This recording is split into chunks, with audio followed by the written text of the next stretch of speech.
C'est que la loi Guigou, dite présomption d'innocence, s'appelle loi renforçant la présomption d'innocence et les droits des victimes. Donc les victimes ont pris une place particulière dans le cadre de la procédure pénale en France. Dans ce genre de dossier, de façon générale, il y a la parole de l'auteur, présumé innocent, et la parole de l'accusateur, en général des enfants. Il y a rarement de témoins, donc comment faire pour trouver la vérité ?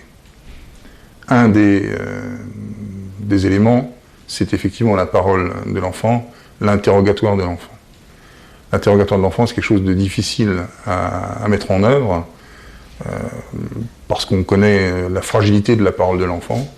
Non pas que l'enfant mente par état, mais la psychologie de l'enfant fait que la réalité objective n'est pas forcément synonyme de leur réalité subjective.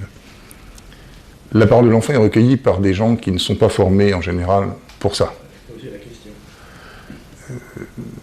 Et dans la même veine de ce que je disais tout à l'heure, c'est-à-dire l'enquête à charge, les interrogatoires des enfants, même faits avec la meilleure volonté du monde, sont en général des interrogatoires qui sont faits à charge.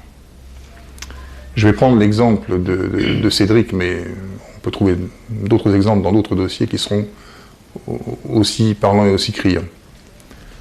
On interroge l'un des enfants qui dit « ben non, il ne s'est rien passé ».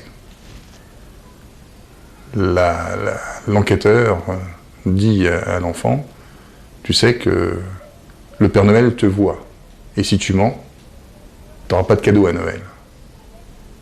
C'est quoi ça, sinon une pression sur l'enfant pour qu'il dise ce que l'adulte, finalement, attend quelque part. Un autre enfant, on lui a dit, tu sais, si tu mens, ton nez va s'allonger, alors qu'il venait de dire qu'il ne s'était rien passé. Ce sont évidemment des pressions. Et un des enfants, soumis à un tel questionnement, a fini par dire n'importe quoi. On lui a dit, tu es sûr qu'il ne s'est rien passé ? Oui, oui. T'as vu le zizi du maître ? Il finit par dire oui. Qu'est-ce qui est sorti du zizi du maître ? Demande le policier. L'enfant dit rien. On insiste. Qu'est-ce qui est sorti du zizi du maître ? Et il finit par dire un éléphant.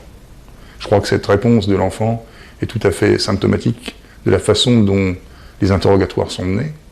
Et c'est inquiétant parce que ces interrogatoires d'enfants sont un des piliers de l'accusation.